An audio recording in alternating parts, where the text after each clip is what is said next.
Cool. Thank you. Hi, morning. I'm joining you today from India, and I would like to talk to you about a script called Setu. The word you see written right in front of you is Setu, written in the Setu script. On the first glance, this might seem like an existing script to you because you've never seen it before, and you might assume that it is a script from India. But actually, it's a transcription of this word here you see on the left is written in Devanagari, and on the right you see what it means in English. Setu is essentially a bridge between many Indian scripts and languages and English. When written in English, it sounds like SETU, and when I divide it into 4 parts, the sounds would be S, T, and U. As you realize, many Indian languages are written in a phonetic format.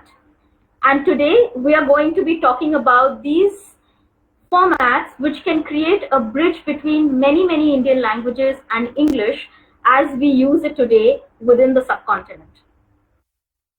Now, I think one aspect that one needs to understand is that India has been colonized by the British, like everyone knows. It has been 70 years or more since we've got our independence. But clearly, what has happened is that English has remained.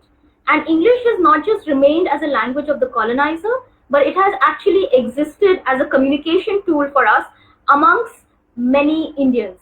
Because currently India has multiple languages and not everyone speaks Hindi, which is mistaken to be the main language of the country. Today, we're going to be talking about this dialectic that exists between Indian languages and English. I'm going to be using Hindi as an example because Hindi and English are the 2 languages I learned as a child. But Hindi can be replaced with many other Indian languages for this very purpose. Now, let us look at the binary that Hindi and English create. One side is seen as good, while the other is seen as bad. If I look at it from a post-colonial lens, many people would say, why should I use the language of my colonizers? But frankly, in India today, a lot of work and communication within the country is possible because of this language. On the other side, one can also look at the fact that many posts and services and many jobs are accessible to people solely on their prowess of English. And that's why sometimes English is seen as bad as compared to Hindi. And that is why there is a midway of the acceptable which most Indians today navigate. Not many are as lucky as I am to be able to speak English with a certain command, but there are many others who speak English to varying degrees. But isn't this point of view very limiting? As a designer, I think in a complicated, unpredictable and messy world, there's a lot happening around us, both within the country and outside, and how can language navigation actually help within the larger discourse? I am constantly in need to find ways of making some sense of all of this messiness. So let me just give you a bit of background so you understand my context better. In 1950, the Indian Constitution was put into place where 14 languages were written as official languages. We don't have a national language. Often Hindi is mistaken to be one, but it is not. Over many years, there were many iterations made. Today, there are 22 official languages within the Constitution, and there are 38 others which are proposed to be added to the official language list so that work within the country can happen in these multiple languages. Interestingly, you will see English is one of these 38 languages. Today, English is not an official language, yet is used for official works and purposes. Let us just look at this grid of 10 squares as the many languages within the country. Of course, there are many more, but let us just look at it as an example. Of these, one can say roughly half or slightly more than half would be comfortable using Hindi as a common language. But on the other hand, there is way more of the population who get alienated by Hindi yet are included in the conversation through English. And this dialectic was something that our founding members were aware of. They knew that if language were to be contested, we would be divided into smaller parts instead of being an integrated, diverse country.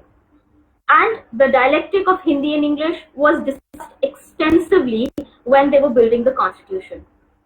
And many people propose multiple languages as the official or the national language, but as I have shared, we are stuck in this space of acceptable, where a lot of official work happens in Hindi and English has been used as a secondary language to translate. Now, this might seem curious to you from outside because it's a language of a colonizer which we are using for translation, but English often acts as a pit stop.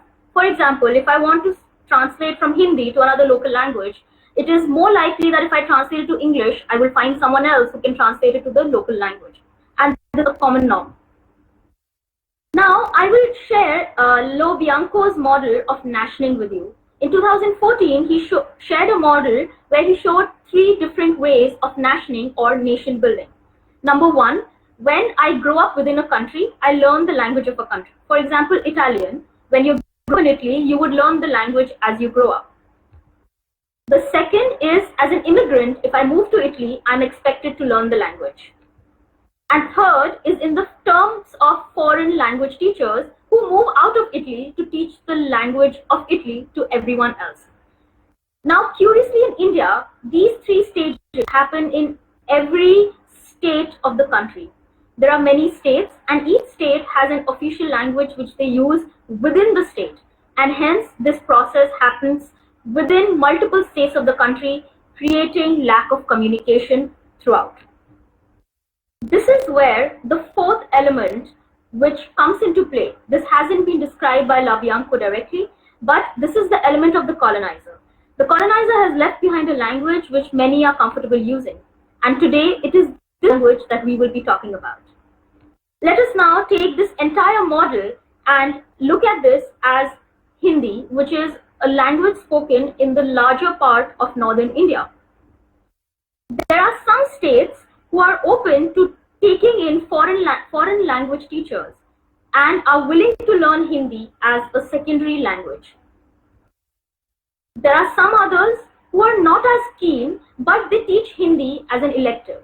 These are states where Hindi is often taught as a tertiary language and a student can choose to learn Hindi in school, but it is not compulsory. And of course, there is the third kind who completely stop the access of Hindi because they look at it another form of imperialism from the center, which is often controlled by Hindi-speaking people. Now, this is the conundrum that we usually exist in. In all of this, there is one common factor, the language of the colonizer, which helps us communicate. Once you've heard this, I really believe that you might have guessed why we use English often for communication within the country across state lines. Now, we're back to this dialectic of Hindi and English. And what does one do with it? How does one continue to navigate this acceptable? I can speak about this quite easily because I am obviously someone who has been given access to English education, and that has given me more access to things all over the country and the world. But I am from a privileged few, and there is barely 2% or slightly more of the country who can say of this access. This brings me to why a script like Setu needs to be designed within linguistic discourse. Of course, I am not saying that this script should be used throughout the country immediately. What I'm trying to say is that linguistic discourse is not talking about this binary and what can exist between it to help us bridge the gaps. Setu has been designed using 9 distinct forms which have descended from the Nagari script. The Nagari is the parent script of many scripts which are used in India today. Setu also uses the understanding of the Latin or the Roman alphabet. So as you see here, some common alphabets like B, C, D, L, J, M, N, P, Q, R, T, Y are quite recognizable, and some others have changed form because they have been merged together with local Indian scripts. But these sort of help me create a bridge between Nagari and Latin. And by using these two scripts, one is able to bring into linguistic discourse how a bridge can be created between a diverse community like India. Here you can actually see how the Indian alphabet is often written. These are of course not true for all Indian languages, but many Indian languages which have descended from Sanskrit. And these are languages which also use scripts beyond Nagari. So on the left you see consonants, on the top right you see vowels, and the right bottom you see conjugate consonants which have been used. If you follow slowly, you will see it still follows an additive logical process, and it is quite easy for someone to learn who knows any one Indian script using the Sanskrit letter forms. Now this alphabet structure allows for the writing of most Indian languages, as I have said, which have descended from Sanskrit. I have tested this on 18 Indian languages so far. Now there are also two kinds of vowels. One which is written from left to right and one from right to left. As you can see, some of them are slight mirror images of each other and nothing much has changed. This vowel structure is designed to allow for the script to be written from right to left and left to right, both of which are seen on the subcontinent. Despite these elements, the Setu script has the limitation of my knowledge, only a few Indian scripts and languages. Due to the influence of the Nagari script, Setu is limited to a section of the Indian subcontinent. It needs to evolve and allow for the influence of many more scripts and languages. And this is a part of the script because I believe between Hindi and some other languages that I can write and English, it should not be another imperial power that some others are forced to accept. But in all of this, meanwhile, let us look at the script of the colonizer. English language, although seen as the language of the colonizer and accessible to very few during the British era, soon became the language which was the connector between multiple Indian states and people. Unfortunately, this language was still spoken by only a few with a certain kind of prowess. For those, it became an elevator of status, of access, of being able to be part of the larger discourse. And precisely because of that, it again became an oppressor, this time from within and not from without. Setu as a script looks at these aspects of being both an elevator and oppressor, and how can one continue to learn English and yet minimize this effect. Looking at this binary, Setu tries to create a bridge which negates the binary and instead allows for access to multiplicity and instead becomes an equalizer. That's all from me. Thank you. And if you have any questions, I'm here for those.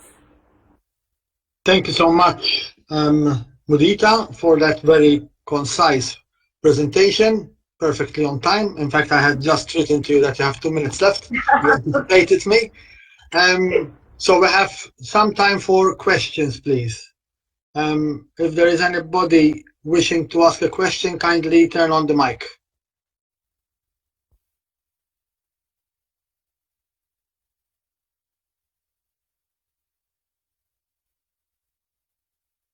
Okay, Mudita, I have a question for you. Okay, sure. What are your projects now for the future? Well, at the moment, I'm actually running working at this design school, so I run the academic team. Meanwhile, I'm also planning to work with the idea of dialectics. My master's has been trying to understand the layers of ambiguity and what really happens in a multiple scenario like India. And yeah, hopefully I will be able to continue my education and work on these parameters to understand how does one talk within a multiple environment. So yeah. Thank you. We have time for another question.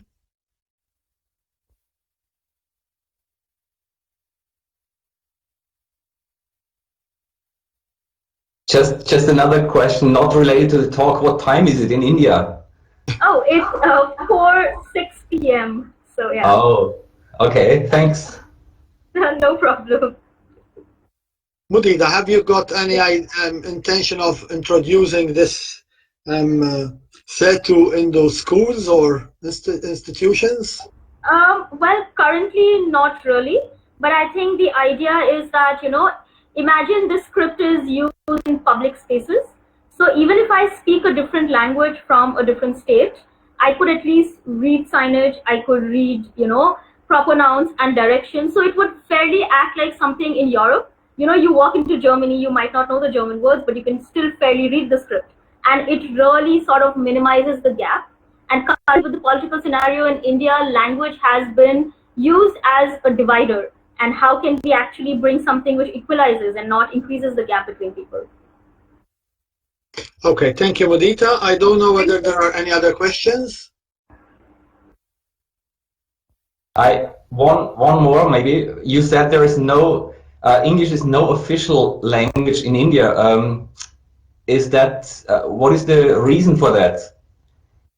So I think it's basically the idea comes from post-colonial discourse, and everyone wants to fight the idea that it's a colonizer's language. We don't want to use it as an official language, but it has been used technically for all official purposes for the last 70 years or so.